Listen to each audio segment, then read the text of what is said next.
ti bàjẹ́ ṣe. Wo bó ṣe dé tó ń darí ẹ̀ṣẹ̀ jí ní lọ bíbá o. Wo bó ṣe dé tó ń ṣàánú gbogbo ẹ̀dá pátá. Wo bó ṣe dé ibikíbi tó ń lọ ló ti ṣàánú. Ó débi ó bá àánú wọlé. Ó débi ó bá àánú wọlé o. Èrò tó ń lọ lọ́nà ẹ gba àánú Olúwa. Aláìsàn ẹ gba àlàáfíà o. Alára tí ò pé ẹ gbára pípé. Aláìsàn ẹ dìde gbé àkéte. Ìyédè kí gbogbo orí kó tẹríba. Ìyédè kí gbogbo ọkàn kó wárí. Ìmọ́lẹ̀ dé kí gbogbo òkùnkùn kó tẹríba o. Kábíyèsí. Ìmọ́lẹ̀ dé ẹni tó bẹ nínú òkùnkùn ẹ wá rìn mọ́lẹ̀ o. Ìmọ́lẹ̀ dé ẹni tó bẹ nínú òkùnkùn ẹ wá rìn mọ́lẹ̀ o. Ẹ wá rìn mọ́lẹ̀ kẹ́ ẹ lè yege. Ẹ wá rìn mọ́lẹ̀ kẹ́ ẹ lè yè. Ẹ wá rìn mọ́lẹ̀ káyé yín lè di ọ̀tun. Ìmọ́lẹ̀ dé gbogbo ẹ̀dá tí ń bẹ nínú òkùnkùn ẹ wá rìn mọ́lẹ̀ o. Ìmọ́lẹ̀ dé Ẹ wá ẹ̀dá tí ń bẹ nínú nínú òkùnkùn ẹ wá ìmọ́lẹ̀. ìmọ́lẹ̀ Ẹ dé dé. ẹ Wá wá ìmọ́lẹ̀. Gbogbo ẹ̀dá tún bẹ nínú òkùnkùn. ìmọ́lẹ̀ dé Ẹ wá ìmọ́lẹ̀. Ìmọ́lẹ̀ dé. ìmọ́lẹ̀ Ẹ wá ìmọ́lẹ̀. gbogbo ọkùnrin Gbogbo ọkùnrin, gbogbo obìnrin, ọmọdé àti àgbà. Ìmọ́lẹ̀ dé. wá rìn mọ́lẹ̀ Ẹ wá ìmọ́lẹ̀. gbogbo obìnrin Ìmọ́lẹ̀ dé. Ẹ wá ìmọ́lẹ̀. Ìmọ́lẹ̀ dé. Ẹ wá ìmọ́lẹ̀. Jesus is the light. Ìmọ́lẹ̀ dé. Ẹ wá ìmọ́lẹ̀. Ìmọ́lẹ̀ dé. Ẹ wá ìmọ́lẹ̀. Ìmọ́lẹ̀ dé. Ẹ wá ìmọ́lẹ̀. Why will you stay in the darkness? Ìmọ́lẹ̀ dé. Ìmọ́lẹ̀.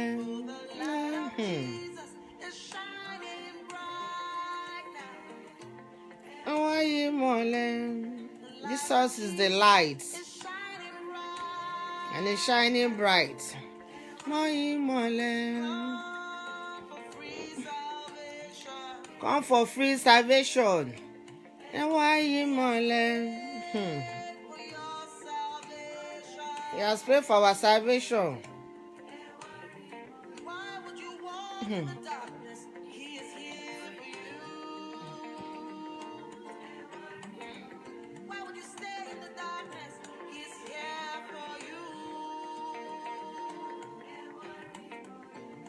Jesus is the way, is the light, is the truth, is our life, is everything you've been looking for. Why are you looking for more? Ẹ wá ìmọ́lẹ̀. Ògo ni fún Bàbá àti fún Ọmọ àti fún Ọlọ́run Ẹ̀mí Mímọ́ bí ó ti wà láti kọ́ṣe ó ń bẹ nísinsìnyí bẹ́ẹ̀ ni ó sì máa rí ní ìgbà gbogbo ayé àìnípẹ̀kun àmín. Ìmọ́lẹ̀ dé. Ẹ wá ìmọ́lẹ̀. Jesus is the light. He's giving us free salvation. Ó ń kọlẹ̀kùn. Ó ní ẹ ṣí. Ẹ jẹ́ ká ṣí ilẹ̀kùn àyà wa. Ọlọ́run á ràn wá lọ́wọ́. Àdúrà wa tòní ẹ jẹ́ ká gbàdúrà ní àpapọ̀ ní orúkọ Jésù ní orúkọ Jésù. ọlọ́run á gbé yín ga yín lógo aṣeyínlọ́ba àwọn ọba nítorí pé ẹ dára sí wa, nítorí pé ẹ fi ìfẹ́ ńlá hàn wá, nítorí pé ẹ fẹ́ wa. Ọlọ́run ẹ ṣeun, nítorí pé ẹ fi ọmọ bíbí yín kan ṣoṣo fún gbogbo wa láti pa ẹ̀ṣẹ̀ wa rẹ́. Olúwa ẹ ṣé. Ẹ sì ń sọ fún wa pé ká wá ìmọ́lẹ̀. Ọlọ́run ni ìmọ́lẹ̀, Jésù ni ìmọ́lẹ̀ náà. Ọlọ́run ẹ ṣeun bàbá. Oní salvation is free gift. Oní you are knocking our door, let's all open the door. Ọlọ́run ayérayé ẹ ṣeun, nítorí pé àmájẹ̀mú yín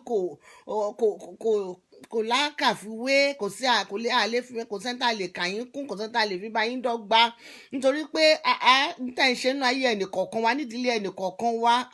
We cannot compare you to any other God.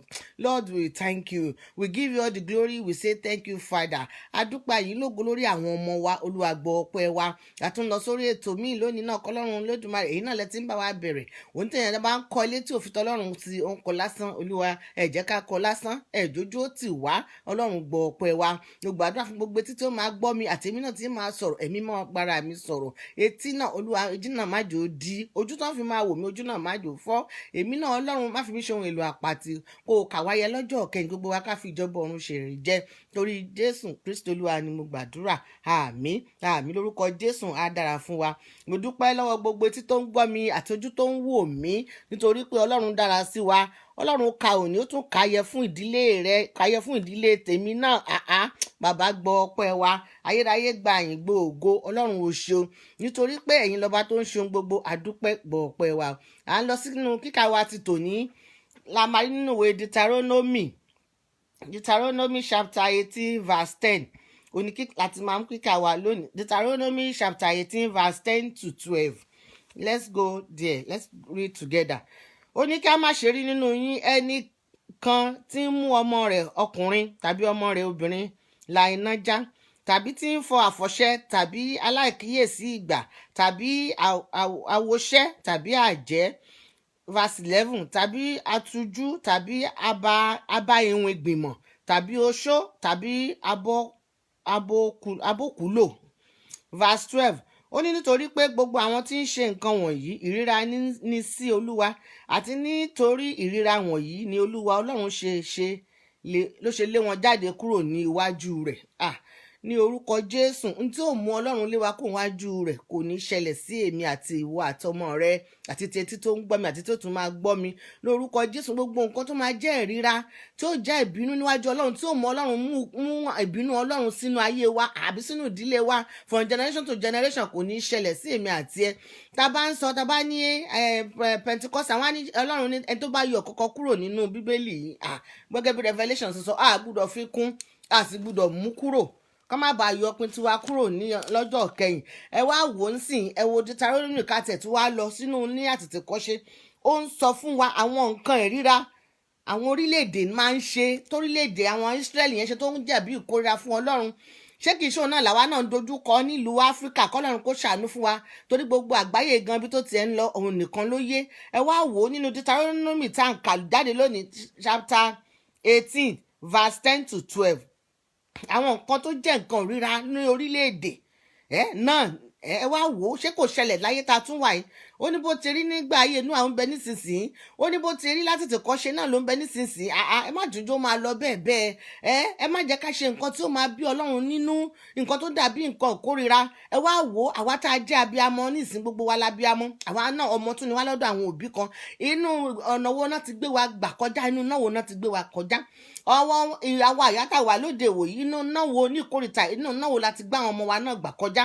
Àwọn wo ló tún gbìmọ̀ láti ṣerú nǹkan yẹn tó jẹ́ ìríra sí Ọlọ́run, àbáwọn wo ló ń ṣe lọ́wọ́lọ́wọ́? Ní orúkọ Jésù, nǹkan tí ó mú wa, tí ó jẹ́ kí Ọlọ́run ní ìkórira àbí tí ó ń kúrò nínú ọ̀nà iṣẹ́ èmi àti lórí ayé àwọn ọmọ wa, èmi àti ò ní ṣe lórúkọ Jésù. Ẹ jẹ́ ká tútù kà lẹ́ẹ̀kan sí, nítorí pé ẹ jẹ́ ká tútù kà Deuteronomy chapter 18 verse 10 to 12. Ó ní kí a má ṣe rí nínú yín ẹnìkan tí ń mú ọmọ rẹ̀ ọkùnrin tàbí ọmọ rẹ̀ obìnrin la iná já, tàbí tí ń fọ àfọ̀ṣẹ, tàbí aláìkíyèsí ìgbà, tàbí àwòṣẹ, tàbí àjẹ́, tàbí atújú, tàbí àwọn abá ìwìn ìgbìmọ̀, tàbí oṣó, tàbí abókùlò. Last verse, ó ní nítorí pé gbogbo àwọn ohun tí ń ṣe nǹkan wọ̀nyí ìríra ní sí Olúwa, àti nítorí ìríra ìríra wọn nínú olúwa ọlọ́run ṣe lé wọn jáde kúrò ní iwájú rẹ̀. Àmọ́ tó sọ lẹ́ẹ̀kan sí i n tá a ṣe tí ó mú kí ọlọ́run kó kórìíra wa àbí tó ń lé wa kúrò ní àbí tó ń gán fi wá sílẹ̀ lórúkọ jésù àní ṣe.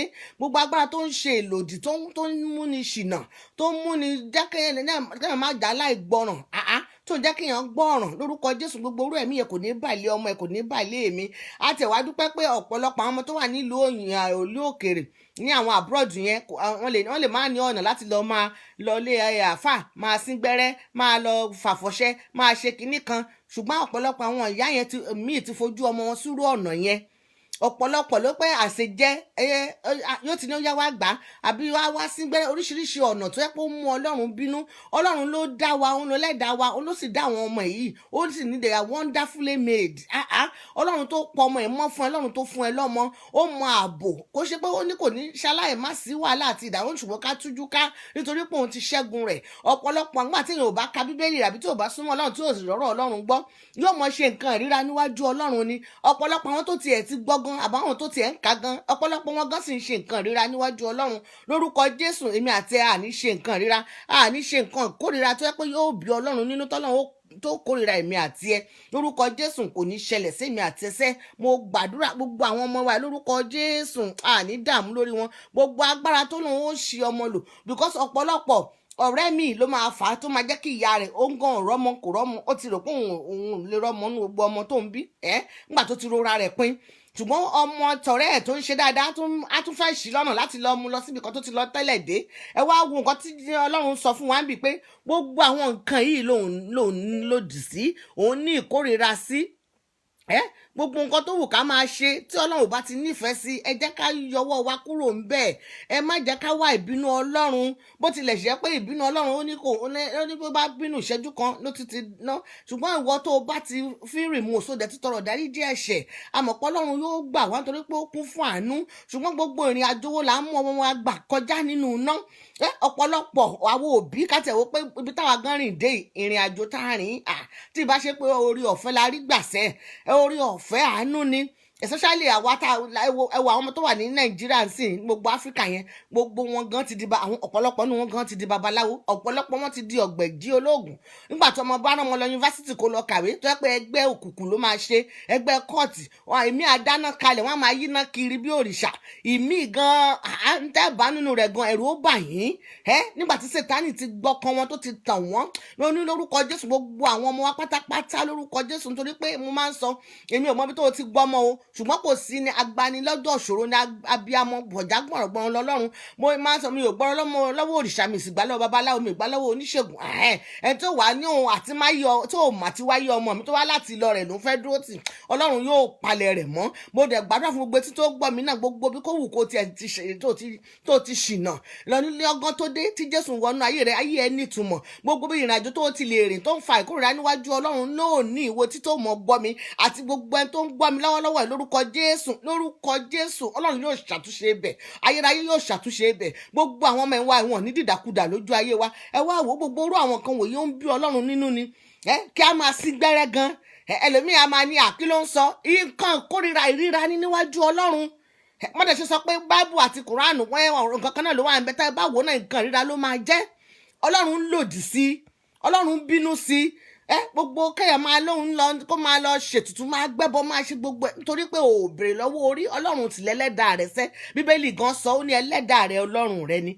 Ò fẹsẹ̀ rẹ̀ lórí okún kó bọ́ ọlọ́run sọ̀rọ̀ ìwọ kíní kan ṣàlùrán ẹ wá sáyé. You have a purpose, you have a destiny to fulfill in this world, in the land of the living, but you ask God. Ó sẹ́ ask ṣàbí oníkà béèrè wọn ò sì fi fún wa. Òun kalẹ̀kùn wọn ò ṣí ilẹ̀kùn yẹn irú ilẹ̀kùn wo láyé tì mọ́ ta rẹ̀ náà tì mọ́ àwọn ọmọ ìṣẹ́ ilẹ̀kùn wo ni wọ́n tì tí ọlọ́run ò lè ṣí òkè ìṣòro náà gbé kalẹ̀ tí ọlọ́run ò lè sọ pàtẹ́lẹ̀.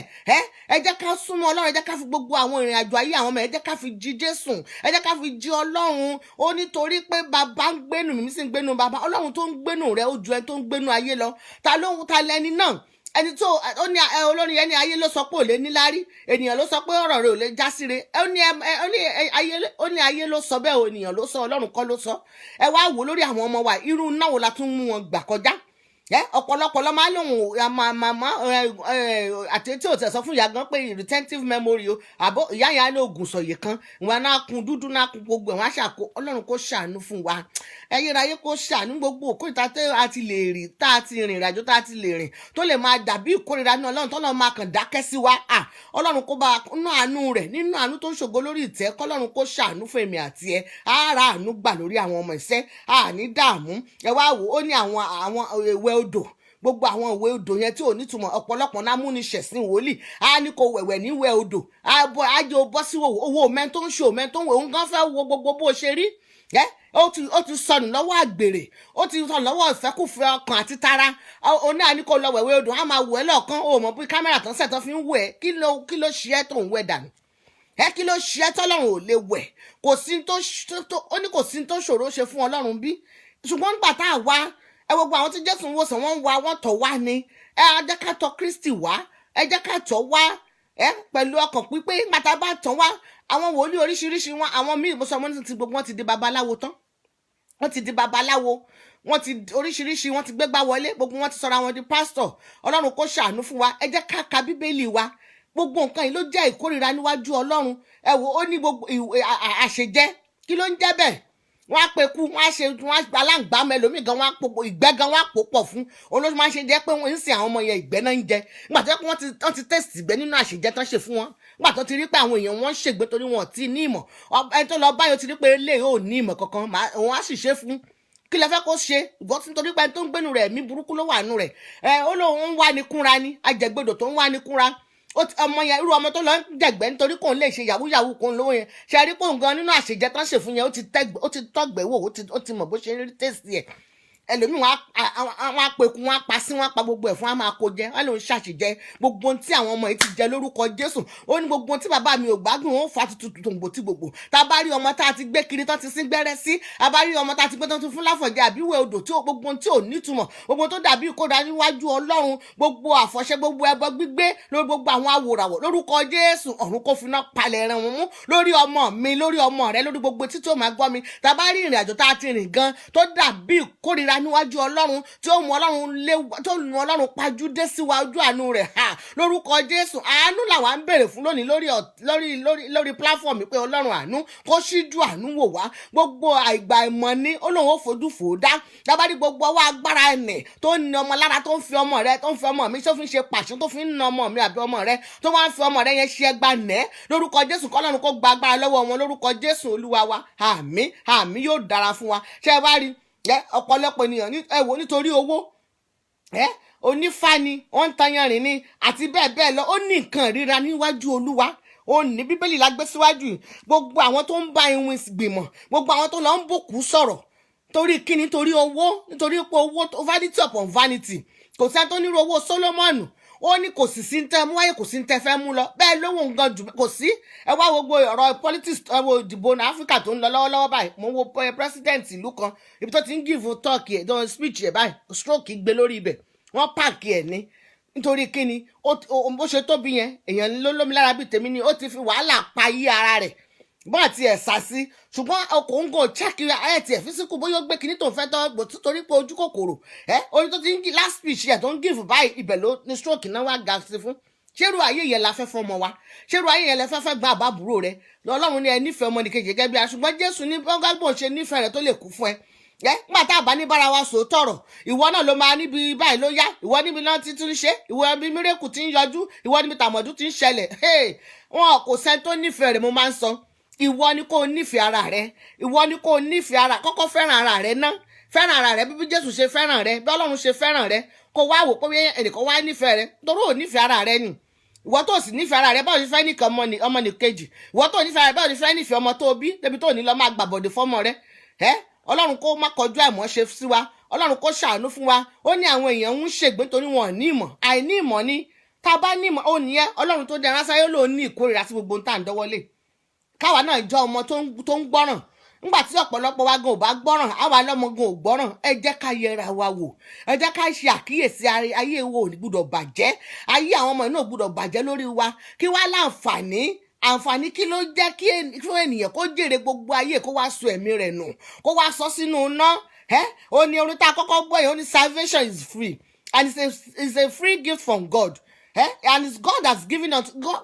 seek ó ní ẹ wò ẹ jẹ́ ká fi gbogbo owó afẹ́ ni olóṣèlú ní kọ́kọ́ wá ìjọba mi ná gbogbo yòókù shall be added. See the kingdom of God first.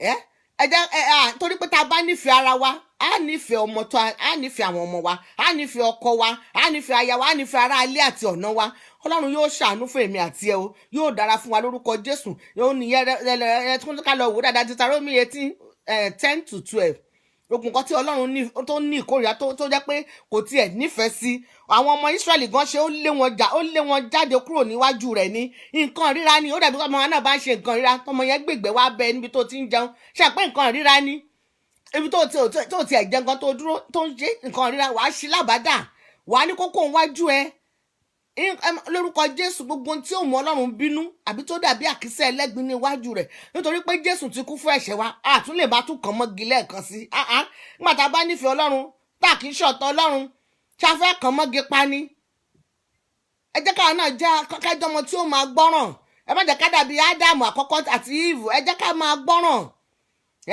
ó ti fún wa ní priest tó ju gbogbo priest lọ tàbá ní ká máa ka gbogbo àwọn tí wọ́n hand well àwọn Mósè Àlíjà ní they did not hand well mo dẹ̀ gbàdúrà lórúkọ Jésù èmi àti ẹ á hand well àwọn ọmọ wa wọ́n máa hand well gbogbo ọ̀nà wa ò ní dojúrú lórúkọ Jésù gbogbo bá a ṣe ń fẹ́ kí àwọn ọmọ ètò wọn á kọjá abẹ wọn á ga jù bẹ́ẹ̀ lọ lórúkọ Jésù Olúwa wa àmín àmín yóò dára fún wa ẹ jẹ́ ká mú sọ́kàn pé gbogbo tí Ọlọ́run tó jẹ́ ìkórìíra níwájú Ọlọ́run ká má bá wọn ṣe ẹ má jẹ́ ká lọ́wọ́ sí gbogbo àwọn ọmọ wa tó ń ṣe àtàwọn ọmọ tó ń ṣe náà lórúkọ Jésù Ọlọ́run yóò mú wọn kúrò gbogbo òkùnkùn yẹn Ọlọ́run yóò sọ di ìmọ́lẹ̀ gbogbo ọ̀nà tó dàbí yíyọ pátápátá Ọlọ́run á bùlẹ̀ dùn sí fún wọn Ọlọ́run á la ojú àwọn ọmọ ìṣẹ́ nígbà tí àwọn ọmọ yìí tó wọn bá ti fún wọn fún iyè rírá èkèèní á fún wọn fún iyè rírá ẹni bí á fún wọn fún iyè rírá kó lè máa gbọ́ tí ó ní tó bá ń sìn ló máa jẹ́ mástà ló máa ṣerú fún lórúkọ Jésù ọmọ ò ní ṣerú Sátánì lórúkọ Jésù àwọn ọmọ yóò ní ṣìrìn lágbára ẹ̀jẹ̀ Jésù gbogbo lẹ́wọ̀n ò ní yọ̀ kò ní dìdàmú kò ní dìkorò àwa gan ànífojú báyìí ká máa fi sunkún ọmọ nígbà tí wọ́n bá ti ṣìrìn wọ́n bá ti kógun ẹgbẹ́kẹ́gbẹ́ tó àṣẹ kóòtù wọn á ṣe gáǹgì oríṣiríṣi ni agbára tí ń mú ọmọ kùnà agbára tí ń mú ọmọ ṣìnà lórúkọ Jésù kọ́run kó kọjú ìjà sí lórúkọ Jésù Olúwa wa àmín ẹ jẹ́ ká wọnú Leviticus 18:21 náà kankan náà ó ní ìwọ kò sì gbọ́dọ̀ fi irú ọmọ rẹ kan fún Mólẹ́kì bẹ́ẹ̀ ni ìwọ kò gbọ́dọ̀ bá orúkọ Ọlọ́run rẹ jẹ́ ẹ wò ó ní èmi ni Ọlọ́run ẹ mọ̀ túmọ̀ Mólẹ́kì yẹn ó jẹ́ òrìṣà iná ni àwọn nílùú òyìnbó London mo ti rí àwọn ní ọ̀nà ọjọ́ ìmọ̀ wà ní train ẹni wọ́n dá iná bá àwọn wọ̀ṣọ dúdú wọ́n yí iná ká onìyẹn náà ṣe ń gbà yẹn àwọn òrìṣà iná ẹlòmíì àgbọ̀mọ yá máa gbé yíná á máa jó ráǹdì iná ní 21st century kọ́lọ́run kó ṣàánú wa 21st century kọ́lọ́run kó ṣàánú èmi àti ẹ àní rìnrìn ìdààmú àní rìnrìn òṣì nígbà tí èèyàn bá tún máa gbéná kiri wọn ní ẹni tó ń lọ nínú hellfire iná ló máa tún wà nù ayé tún máa jónu náà lọ kọ́lọ́run kó ṣàánú wa o ojú òní tì wá ó nìyẹn nǹkan ìríra ló jẹ́ níwájú Ọlọ́run ẹwà àwọn ọmọ ògbóni yẹn tán dẹ̀ máa ń ṣe nìyẹn tẹ bá wò bá ṣe ń bó tẹ̀dẹ́rẹ́ fíìmù náà fi ń ṣe wọ́n máa dáná nǹkan bí òrìṣà wọ́n máa kó gbogbo àtẹ́pọ̀ àti wọ́n máa kó gbogbo ṣọ̀pọ̀ṣọ̀pọ̀ wọ́n á náà ń kó pọ̀ wọ́n á máa forí balẹ̀ fún ṣé òun ló rán ẹ wá sáyé ni ọmọ mi ò ní ṣìrìn o tiẹ̀ náà ò ní ṣìrìn lórúkọ Jésù mo sọ tàṣẹ ni mo sọ gbọ́gẹ́ bí ọmọ aláṣẹ mo sọ mo fi ẹnu mi bọnú ẹ̀jẹ̀ Jésù mo sọ̀rọ̀ àṣẹ sínú gbogbo ayé àwọn ọmọ mi gbogbo ayé ọmọ rẹ ọmọ tí ó mọ gbọ́ mi àtàwọn tí ó tún máa gbọ́ tó bá lẹ́yìn sí program lórúkọ Jésù ọba ní gbogbo aninilára lọ́rùn kó finá palẹ̀ wọn mọ́ gbogbo náà wọn tán bá dábàá ara wọn ni ká máa fùsùn jẹ lórúkọ Jésù Ọlọ́run yóò mú ọmọ rẹ kó nù bí ẹsẹ̀ rẹ yóò mú kó nù bí yóò mẹ́sẹ̀ táwọn ọmọ mi kó nù bí lórúkọ Jésù Olúwa wa àmín àmín àmín lórúkọ Jésù á dára fún wa á dára fún èmi náà àdíngbàgbànú àdúrà Leviticus 19:31 ó ní má ṣe yí padà tọ̀ àwọn tí ó ní ìmọ̀ àfọ̀ṣẹ bẹ́ẹ̀ ni kí ẹ̀yin kí ó má sì ṣe wá àjẹ́ kiri kí náà ń wá kiri ní ìsìn Leviticus 1931 ni mò ń kà lọ́wọ́ sí kí náà ń wá kiri ó ní má ṣe yí padà tó àwọn tí ìwọ tọ́lọ́run ti kó yọ ìwọ tọ́lọ́run ti gbàlà mo ti rìnrìn àjò kan tó yẹ pé bàbá yẹn láwọn yẹn ló sọ pé ọmọbìnrin yẹn ẹ bá lọ ọ̀dọ̀ tẹ́ ń wá wọn kiri ẹ̀ kó bá wọn ni nítorí pé àkàndá nìyẹn kó bá wọn ní lórúkọ Jésù mo ní wàhálà àti ìdààmú lórúkọ Jésù kò ní jẹ́ ti tiẹ̀ kò ní jẹ́ ti tèmi n tí ó fi máa mú wa máa yajú lé ó ní má tún yí padà ẹ jẹ́ ká gbọ́ ohùn Olúwa Lẹ́fítíkù 19:31 ó ní má ṣe yí padà tó àwọn tí ó ní ìmọ̀ àfọ̀ṣẹ ẹlòmíì wàá rò pé advice ló fẹ́ lọ sick lọ́dọ̀ rẹ̀ nǹkan míì ló máa tún tó ẹ sí á tún máa dé ẹ padà sínú wàhálà àti ìdààmú yẹn ohun tó mọ̀ mí padà ohun tó mọ̀ ọmọ rẹ padà ohun tó mọ̀ ẹ padà kò ní ṣẹlẹ̀ sí ìwọ kò ní ṣẹlẹ̀ sí èmi náà lórúkọ Jésù Olúwa wa àmín ojú ò ní tì ẹ́ ojú ò sì ní tì mí ọkàn rẹ yóò balẹ̀ gbogbo ọ̀nà tí Sátánì bá lò lóun ó máa lò láti fi pa ẹ́ láyò láti fi pa mí láyò láti fi pa àwọn ọmọ ẹ̀ láyò Ọlọ́run yóò gba agbára náà lọ́wọ́ rẹ̀ òun lójú yóò tì òun lọ̀tá yóò yọ̀ lórúkọ Jésù Olúwa wa àmín ó ní bẹ́ẹ̀ ní kẹ́yìn kí ó má ṣe máa wá àjẹ́ kiri kì í ṣe àwọn ọmọ ní àjẹ́ ẹ fẹ́rẹ́ jẹ̀ lẹ́nu ó lè rí nígbà tó bá rojọ́ rẹ kiri òun wá wọn kiri nìyẹn àwọn ìgbìmọ̀ ẹlẹ́gàn tó bá wo Psalm 1:1 àwọn ìjókòó àwọn ẹlẹ́gàn gbogbo àwọn yẹn náà àwọn ìlàjẹ́ kò nígbà tí ẹ bá rà ẹ̀jẹ̀ lẹ́nu yẹn lẹ́tọ́ pè yàn lájẹ́ àwọn tó máa ń ní ìlara àwọn tó yẹ pé kò sí nǹkan rẹ tẹ́ lè ṣe tínú wọn lè dùn nígbà tí ẹ bá lọ wárú àwọn àpéjọpọ̀ rú àwọn yẹn àwọn afẹjọ́ ẹni sùn àwọn ìka ènìyàn àwọn tó máa fẹjọ́ ọmọ rẹ sùn kiri ìwọ náà bá gbẹjọ́ lágbájá nǹkan tọmọ mi ṣe kọ́lọ́run kó gbà wá gbogbo ẹni ibi tèmi ò rojọ́ mi fún ọmọ mi fún gbogbo àwọn ẹni ibi tí wọn náà ò rojọ́ ọmọ rẹ fún lórúkọ Jésù Ọlọ́run ní jó òrò Ọlọ́run jẹ́mi náà òrò lórúkọ Jésù gbogbo bá tiẹ̀ wá ro gan ìmọ̀ yẹn á di asán ni gbogbo ìmọ̀ rẹ̀ láti fi ayé rẹ̀ ṣẹ̀sín láti fi ayé ọmọ rẹ̀ ṣẹ̀sín ọmọ mi ṣẹ̀sín gbogbo ìmọ̀ yẹn Ọlọ́run yóò sọ dasán mọ́ lọ́wọ́ ni lórúkọ Jésù ó ní má ṣe wá àjẹkiri láti fi wọ́n ba ara yín jẹ́ èmi ni Olúwa yín kí la tún fẹ́ gbogbo ìdánilójú wo la tún fẹ́ tọ́lọ́run ò ṣe fún wa gbogbo májẹ̀mú tó jẹ́ pé èèyàn nídìí lọ́lọ́run ti fi fún wa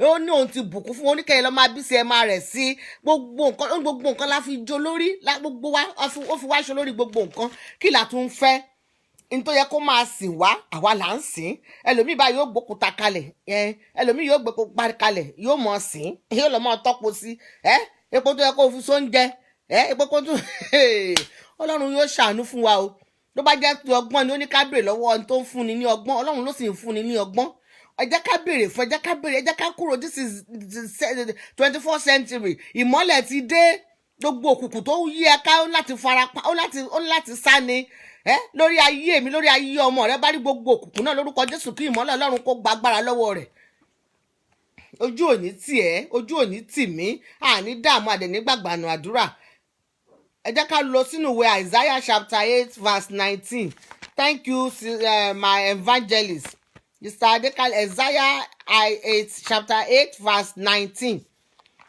Isaiah chapter 8:19 ó ní nígbà tí wọ́n bá sì wí fún yín pé ẹ wá àwọn tí ń bá òkú lò tàbí àwọn oṣó tàbí oṣó tí ń ké tí sì ń kùn kò wá yẹ kí orílẹ̀-èdè kí ó wá Ọlọ́run wọn ju kí àwọn alààyè máa wá òkú lọ tá bá ewu gbogbo ó ní bọ́mọ òde ò bá tiẹ̀ bá ìtàn á bàrọ̀ bá gbogbo àwọn olóṣèlú gbogbo tó ń ṣẹlẹ̀ lọ́wọ́lọ́wọ́ ní ìsìn ní Nàìjíríà yẹn kọ́lọ́n kó ṣàánú ni ọ̀pọ̀lọpọ̀ wọn ló máa ti lọ máa bókú sọ̀rọ̀ tó lé wọ́n ṣẹ̀fẹ̀ wà lórí ipò gíga Ọlọ́run ló ń fini sípò Ọlọ́run ló ń yànyàn ìwọ tó o fèrú gbà ó kó ń bẹ náà ní ẹni tó Ọlọ́run ti ẹ̀yàn àkókò náà gbogbo nǹkan lọ́wọ́ àkókò àti ìgbà lọ́wọ́ Ọlọ́run ṣùgbọ́n wá wò ó oríṣiríṣi nǹkan ẹlòmíì àti fi Ọlọ́run sílẹ̀ Ọlọ́run náà ní wá àlàyé mọ́ òkú lónìí ẹlọ́mọ bó ń jí bíi tí Sọ́ọ̀lù ṣe tó lọ ń jí òkú kó máa sọ tí ó ṣẹlẹ̀ Ọlọ́run kó má ṣe wá ní adọ́run mòótọ́ wò ó nígbà tí wọ́n pé ojú kòkòrò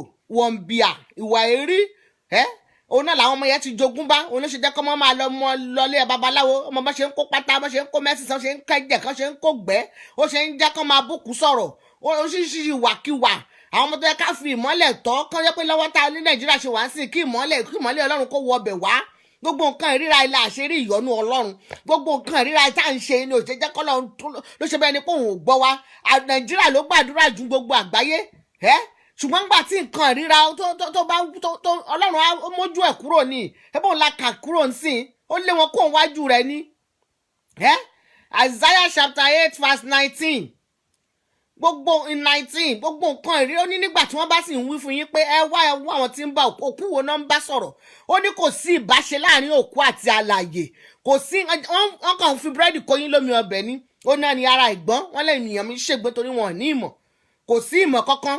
Ọlọ́run ká sì béèrè fún ọgbọ́n àti ìmọ̀ àti òye ni. Wọn á náà lọ bókun èèyàn ló ń wà lẹ́yìn orò tó rò fi ń ké ni mo gbọ́. Ẹni tó kú tó rò pé òun bá sọ̀rọ̀ àwọn kan náà àwọn fọ́wọ́ anẹ̀ tó fẹ́ gbá ẹ àwọn náà lọ ń dẹmọ síbẹ̀, àwọn náà lọ ń ṣe gèrè gbogbo bùràgàjọ. Ọlọ́run á la ojú wa o olórúkọ Jésù. Àwọn ọmọ tá à ń gbàdúrà fún torí pé mo ṣe ń sọ náà torí pé ọmọ làwa náà jẹ́, àní rìnrìn òṣì, àní rìnrìn ìdààmú, àní rogun àkóbá. Gbogbo orílẹ̀-èdè ni wọ́n sọ ń bí ó ní kí orílẹ̀-èdè kí ó wá Ọlọ́run wọn ju kí àwọn alààyè máa wá Ọlọ́run. Kí ló dé tá à lè fọkàn tá à ti gbàdúrà ká dẹ̀ dúró lórí àdúrà yẹn pé Ọlọ́run yóò jẹ́rìí ara rẹ̀, Ọlọ́run yóò ṣe rere nínú ayé wa, nínú ìlú, lórí ayé àwọn ọmọ wa. Ẹ wo gbogbo àwọn ọmọ ọ̀dọ́ yẹn, ẹlòmíì á jáde yunifásitì kò ní ríṣẹ́ ṣe, ẹlòmíì á máa rìn kiri ní gbogbo fọ́wọ́n gbogbo tó ń ṣẹlẹ̀ ní Nàìjíríà yẹn ṣé ẹ ti rí gbogbo ìlú Áfíríkà ní tabádẹ̀wò náà torí kí ni? Ọlọ́run á ṣàánú o bó jẹ́ gbogbo àwọn Odùduwà náà ní kọ́lọ́run kó òun ló dá wa, òun náà ní kó lọ ṣàtúnṣe bẹ̀. Mo àdúrà wa ní pé àwọn ọmọ wa ò ní rìn jo ebi ń pọ̀nà, àwọn ọmọ wa ò ní ṣubú, àwọn ọmọ wa ò ní dànù lórúkọ Jésù. Gbogbo bí Sátánì ṣe ń ṣe rúdurùdu tó lóun I'm going through and through tó ń wẹ tó lórúkọ Jésù kò ní dọ́dọ̀ wa, nítorí pé àwọn ọmọ ẹ̀sẹ́ àti fi àmì Kristi sí wọn kó máa ru àpá kẹ́nikẹ́ni kó má ṣe yọ wọn lẹ́nu. Ẹ̀jẹ̀ Jésù kó máa ṣàn lórí ọmọ mi, lórí àwọn ọmọ rẹ. Ẹ̀jẹ̀ Jésù kó darapọ̀ mọ́ ayé mi àti ayé rẹ, kó darapọ̀ mọ́ ẹ̀jẹ̀ àwọn ọmọ ìṣẹ́ lórúkọ Jésù. Ikú kó rí wọn kó sá, àrùn kó rí wọn kó sá, gbọmọgbọmọ kó rí wọn kó sá, ẹlẹ́bọ lóògùn kó rí wọn kó sá, adáhunṣe kó rí wọn kó sá. Gbogbo àwọn agbára burúkú Ọlọ́run tó Ọlọ́run ní ìkórira nǹkan ríra níwájú rẹ̀. Èmi ò ní ṣe, àwọn ọmọ rẹ ò ní ṣe lórúkọ Jésù. Oríṣiríṣi nǹkan ríra ni. Báwo lọmọ ṣe máa lọ mo wò wọn kó pátá mo ní ṣé kìí ṣe pé orí wọn ti dàrú, ọpọlọ wọn ti dàrú ni. Àbí kí la mú wáyé náà kí la fẹ́ mú lọ? Àbí gbogbo ọ̀rọ̀ ilé ayé náà là á fi ilẹ̀ sí. Ilẹ̀ gan á máa fi yín ṣe yẹ̀yẹ́ ni, tí ò lẹ́nu á máa fi wọ́n ṣe yẹ̀yẹ́ ni. A ní ṣòṣì tó fẹ́ ṣe ń gbò báyà kan jù ẹ̀ sínú kòtò mi, àwọn kan ń bọ̀ wọ́n ń retí ẹ̀ tán máa wá mú ẹ jẹ. Lórúkọ Jésù àánú sunrun ìyà, lórúkọ Jésù àwọn ọmọ wa tá a gbàdúrà fún Ọlọ́run yóò fún wọn ní ìmọ̀ àti ọgbọ́n Ọlọ́run yóò fún wọn, Ọlọ́run yóò ṣígi bù wọn lórúkọ Jésù. Wọn ní rìn jo ebi ń pọ̀nà, wọ́n bá rí gbogbo bí tí a lẹ́bí síta lára sí Sátánì ń bá wọn rìnrìn àjò. Ọlọ́run kó gba agbára lọ́wọ́ àwọn Sátánì ní àtàwọn ọmọ ogun rẹ̀, kó sọ wọ́n dá láìlágbára lórí ẹbí rẹ, lórí ẹbí mi, lórí àwọn ọmọ ẹ̀ lórúkọ Jésù Olúwa wa àmín. Ojú ò ní tì ẹ́, kò sì ní tèmi náà. Ẹ jẹ́ ká lọ sínú ìwé Oníwàásù, orí kẹta ẹsẹ̀ 11.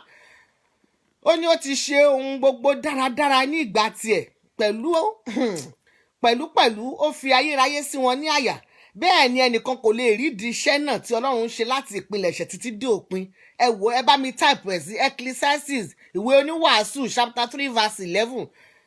Ọlọ́run ti ṣe gbogbo nǹkan láṣepé ni. Ó ti ṣe gbogbo nǹkan. Nígbà tí èèyàn bá ní òun fẹ́ dọlọ́rọ̀ tó ò níṣẹ́ lọ́wọ́, ó nínú iṣẹ́ rẹ lòun ti bùkún rẹ, gbogbo nǹkan lòun ti dá gbogbo ẹ̀ lákòókò àti ìgbà. Kí ló wá dé tá à ń sáré, a fẹ́ sáré kọlu mọ́tò àti kẹ̀kẹ́? Àwọn ọmọ yìí ó tẹ̀ wá sún wa.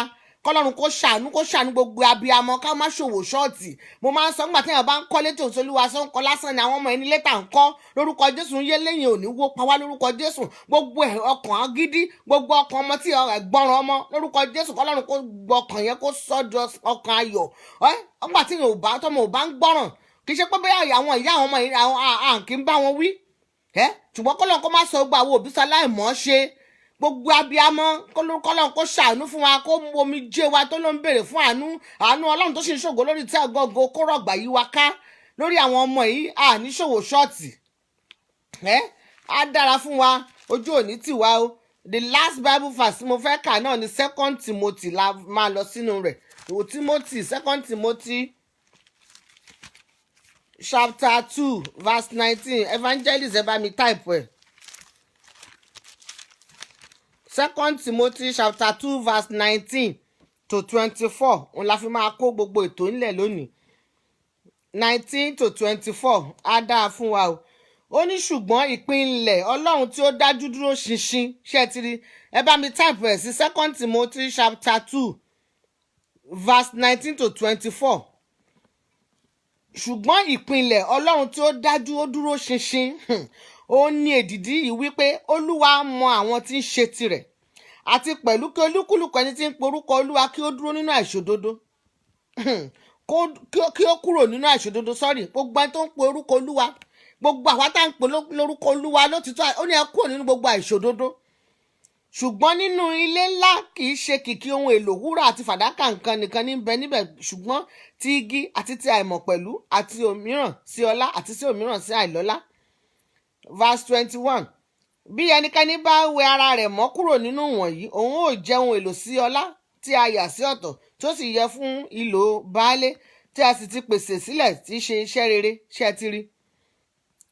Ó ní máa sá fún ìfẹ́kúfẹ̀ẹ́ ìwé sì máa lépa òdodo ìgbàgbọ́ ìfẹ́ àlàáfíà pẹ̀lú àwọn tí ń ké pe olúwa láti inú ọkàn funfun wá.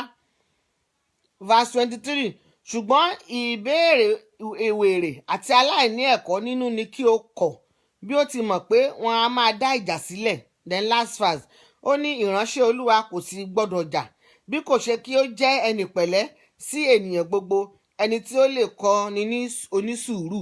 Ọlọ́run yóò ṣàánú fún wa. Nìyẹn gbogbo tabaníkà máa mú nípele nípele gbogbo àwọn tó jẹ́ pé ìránṣẹ́ olúwa gan àwọn gan náà máa ní má jẹ́ fi pè mí ṣépè má jẹ́ fi kinní kan ṣépè fọmọ ọlọ́mọ gbogbo ẹ̀ lọ́lọ́run ń wò ó ní òun ń bọ̀ kankan èrè ń sì ń bọ̀ pẹ̀lú òun sì san fún oníkálukú gẹ́gẹ́ bí iṣẹ́ ọwọ́ rẹ̀. Ìwọ tó ń pe ọlọ́run ní òdì ìwọ tó yẹ pé ó fi gbá yanrìn ó fi tẹ́lẹ̀ ní wàá ní kí ló kan arábìnrin yẹn wàá mọ̀ pé lórúkọ Jésù ọlọ́run ní òun fẹ́ kéèyàn kankan ṣègbé ó lóun fẹ́ kó ẹlẹ́ṣẹ̀ bí ṣe kókó ronúpìwàdà àkókò sì wà láti ká ronúpìwàdà gbogbo àìṣòdodo wa ẹ jẹ́ ká kọ ayé wọn àti ẹ̀ṣẹ̀ sílẹ̀ ẹ jẹ́ ká máa wò pé kò sí ní ta mú wáyé kò sì sí ní ta máa mú lọ.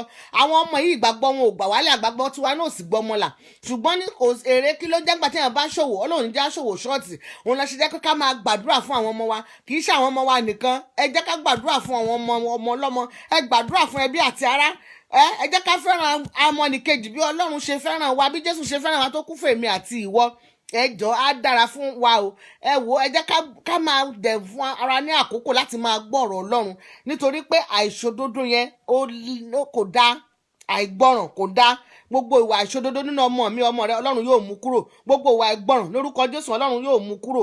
ẹ jẹ́ ẹwọ verse 19 yẹn ó ní ká máa sá fún ìfẹ́kùfẹ́ ìwé ẹ wò nígbà táwọn náà wà léwe ọ̀pọ̀lọpọ̀ gbogbo ìwà tá à ń ṣe yẹn ẹlòmíì kò jogún jà kò fi wà yẹn lẹ̀ ó sì ń bá wà yẹn náà rìn ní àwa máa wò pé ọmọ báwo ló ṣe fẹ́ gbàdúrà fún bàbá báwo ló ṣe fẹ́ bọ́ ọmọ wí lórúkọ Jésù àní dààmú àkíyèsí la ní láti máa ṣe ṣé tó bá ti ṣe àkíyèsí àwa gan máa yin Ọlọ́run lógo ni àdúrà wa gan mo ní Jésù 40 days ló fi gbàdúrà 40 days ló fi gbàwẹ̀ bàbá má wẹ̀ tì sí báyà 100 days Ọlọ́run á ṣàánú fún wa o lórúkọ Jésù ọjọ́ la fẹ́ yógun yẹn jà ọjọ́ la fẹ́ bàtà bá tiẹ̀ wà là ń jogun jagun ọjọ́ la fẹ́ sin Ọlọ́run ǹjọ́ la fẹ́ rí Jésù gan nígbà tó yẹ pé ogun la sì dúró ogun la jókòó tì dáǹsì ńlá ogun bá mi ṣẹ́gun ogun tó ti ṣẹ́ ti pẹ́ gbogbo àti kàn ó ní gbogbo àti iná rẹ̀ gbogbo àti kàn mọ́gi gbogbo ẹ̀ṣẹ̀ mi àti kàn mọ́ èyí tó kù ká máa dúpẹ́ ní ó ní nínú gbogbo in everything ká máa dúpẹ́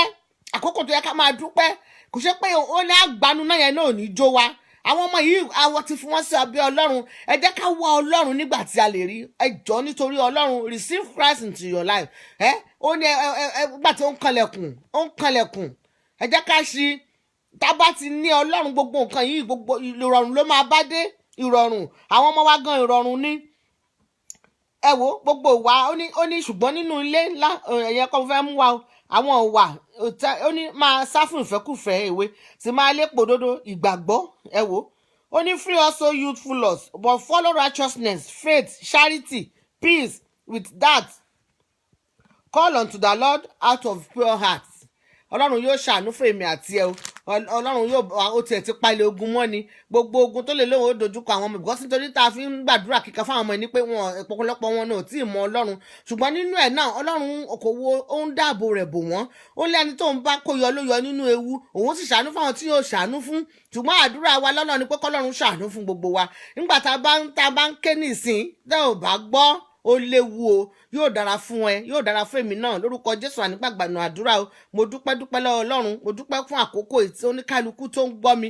Ọlọ́run ò ní ilé àti ọ̀nà yín, bàbá mi yóò bá mi dì mú. Àwọn ọmọ yìí tá à ń gbàdúrà fún náà lórúkọ Jésù, wọn ní dìdàkudà, ọkàn wa yóò balẹ̀ lórúkọ Jésù. Nígbà tí ó bá dọjú alẹ́ ànídi táwọn wọlé, àwọn ọmọ yóò ní dájú wa. Sẹ́mu máa ń sọ ọ̀pọ̀lọpọ̀ ló ti dájú àwọn ọmọ ìyá rẹ̀ lọ́jọ́ alẹ́, ìgbà yẹn ló máa mọ̀ pé àjẹ́ níyà òun, ló máa mọ̀ pé ìyá òun ló ń ṣe òun.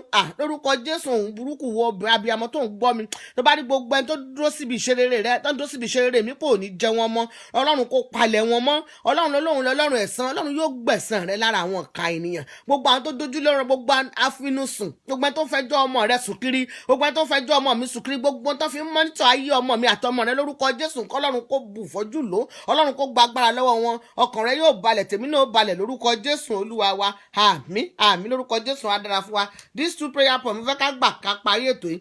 Ó ní gbogbo agbára tó ní kó máa sunkún lórí ọmọ, gbogbo tó ti ń sunkún o, Ọlọ́run kó sọ di aláìlágbára. Gbogbo agbára tó ní ó mọ̀ sunkún lórí ọmọ, gbogbo agbára tó lé mi ó mọ̀ sunkún lórí ọmọ, lórúkọ Jésù agbára yẹn sọdá láìlágbára. Ó ní rán ẹlẹ́tẹ̀, ó ní bèrè owó sì fi fún mi, ó ní kanlẹ̀kùn mi ó ṣí. Mo kanlẹ̀kùn ayọ̀ lónìí, mo kanlẹ̀kùn bùkún lórí gbogbo àwọn ọmọ tó ń gbọ́ mi àti etí tó ń gbọ́ mi lórúkọ Jésù. Gbogbo agbára tó ń mú ní sunkún, gbogbo agbára tó ń fọmọ panilẹ́kún lórúkọ Jésù Olúwa kó sọ wọ́n dá láìlágbára lórúkọ Jésù Olúwa wa. Àmín àmín àmín lórúkọ Jésù. Á dára fún wa. The last prayer point a máa gbà ní pé gbogbo agbára tí kò ní jẹ́ kí ọmọ wúlò fún ògo Ọlọ́run. Ṣé rí gbogbo àdúrà tá à ń gbà yìí náà ni, nígbà tí ọmọ rẹ ò bá ti wúlò fún ògo Ọlọ́run, kí ló wá kù? Kí ni Ọlọ́run jẹ́ kí wàhálà wa kó já sásán? Àdúrà táwa máa gbà ní pé gbogbo agbára tí ò ní jẹ́, because we are vessels and ambassadors, we are wonderfully made, we are created for his own purpose ni. Ẹ wá wò ọmọ yẹn wọ́n ní jẹ́ kó ògo Ọlọ́run kó búyọ nínú ìyá gan, wọ́n ní jẹ́ kó ògo Ọlọ́run kó búyọ. Àdúrà tá máa gbà kẹ́yìn yẹn, gbogbo agbára tó ń jẹ́ kó ògo Ọlọ́run kó búyọ nínú ayé mi o, tó ń jẹ́ kó ògo Ọlọ́run kó búyọ nínú ayé ọmọ mi lórúkọ Jésù. Ọlọ́run sọ wọ́n di aláìlágbára lórúkọ Jésù, lórúkọ Jésù. Gbogbo àwọn èso tó fún mi, gbogbo agbára nínilára, gbogbo agbára tó ń jẹ́ kí ògo rẹ kó búyọ nínú ayé àwọn ọmọ ìṣẹ́ lórúkọ Jésù Olúwa sọ di aláìlágbára. Gbogbo agbára tó ní ògo rẹ ò ní búyọ nínú iṣẹ́ mi, nínú iṣẹ́ ìránṣẹ́ yìí, gbogbo agbára tó ní ta lóhun tó ń gbàdúrà fún àwọn ọmọ yìí, lórúkọ Jésù Olúwa sọ wọ́n di aláìlágbára ní orúkọ Jésù Olúwa wa. Àmín àmín àmín. Yóò dára fún ẹ, yóò dára fún èmi náà. Ànígbàgbànú àdúrà. Mo dúpẹ́ lórí everybody, mo dúpẹ́ ilé wo ní dáwóró lórúkọ Jésù. Ó tún di Tuesday lórí platform lẹ́ẹ̀kan náà. Ọlọ́run yóò dì wá mú bá a ṣe ń lọ ní ọ̀sẹ̀. Ọlọ́run Olódùmarè yóò máa bá a lọ. Àní gbọ́ òkè ìbànújẹ́, àní gba lẹ́tà ìbànújẹ́, wọn ní pè mí, wọn ní pè ẹ́ fún pé ìbànújẹ́ lórí ọmọ lórúkọ Jésù. Ọkàn wa yóò balẹ̀, gbogbo òrìn àjò táwọn ọmọ yóò máa rìn, wọn ní ṣílẹ̀ tẹ̀ lórúkọ Jésù. Ó ní Jerusalem ní 20, ó ní ìwọ ilẹ̀ ẹ̀mẹ́ta ló pè, ó ní gbọ́rọ̀ Olúwa lórí ayé àwọn ọmọ mi, gbọ́rọ̀ Ọlọ́run lórí ayé mi gan, gbọ́rọ̀ Olúwa lórúkọ Jésù Olúwa wa. Àmín àmín àmín. Fáyà á dára fún wa. My pastor Busola, mo rí yín náà, Olúwa yóò dì yín mú, iṣẹ́ ìránṣẹ́ yín yóò bá mi gbé sókè. Àwọn ọmọ yín náà ò ní dìdàkudà, wọn ní jẹun èlò àpàtì o. Sister Adékálẹ̀, I thank God for your life. Thank you for your support, for everything. Lórúkọ Jésù Olúwa yóò bùkún. Èmi náà gbàdúrà sí ìpín mi lórúkọ Jésù, mi ń dẹ̀wọ̀n èlò àpàtì lórúkọ Jésù. Gbogbo ojú tó mọ̀ wò mí ojú rẹ ni lórúkọ Jésù. Ọlọ́run àti omi àtẹ̀jára mi ìwọ ló ní, bàbá mi má jẹ́ ó gbàbọ̀dẹ̀ lórúkọ Jésù. Ní orí platform mi náà o ti ṣe, ó ní tó bá ti ṣe tó lọ́wọ́ sí ni Ọlọ́run yóò dì ẹ́ mú. Mo gbàdúrà fún happiness, Olúwa yóò dì ẹ́ mú lórúkọ Jésù. Ayọ̀ ní tọmọ Ọlọ́run, ayọ̀ ni ó máa bá wa gbé o ní orúkọ Jésù Olúwa wa. Àmín àmín àmín. Fáyà, thank you. Ó dàbọ̀, ẹ ṣé gan ni o. Ó tún di Tuesday lórúkọ Jésù lágbára Ọlọ́run. We end this program and I love you all with the love of Christ. Love you. Bye.